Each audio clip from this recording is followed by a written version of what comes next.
দীর্ঘ ৭ বছর পর আবারও টেলিভিশন নাটকে একসঙ্গে দেখা গেল জনপ্রিয় দুই অভিনয়শিল্পী দীপা খন্দকার ও ঋষি সুলাইমানকে।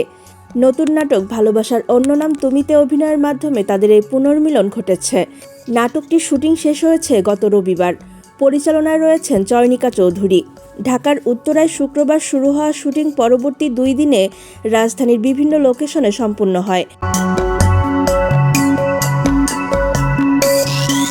দীপা খন্দকার বলেন, আমার আর রিচির খুব বেশি নাটকে একসঙ্গে কাজ করা হয়নি। সর্বশেষ কাজটিও ছিল চয়নিকা দিদির পরিচালনায়, প্রায় ৭ বছর আগে। তবে এবারের কাজটি বিশেষ দিক হচ্ছে, আমরা যাদের সঙ্গে শুরুতে কাজ করেছি তাদের অনেকেই এই নাটকে আছেন। বলা যায় আমাদের প্রজন্মের সমসাময়িক ও জ্যেষ্ঠ শিল্পদের এক ধরনের পুনর্মিলন ঘটেছে। কাজের ফাঁকে গল্প আড্ডায় সময় কেটেছে দারুণ।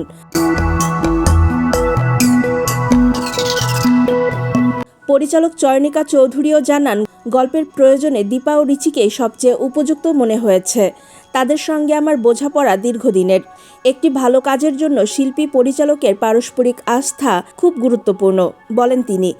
ভালোবাসার অন্য নাম নাটকটি রচনা করেছেন ইফফাত আরেফিন মাহমুদ।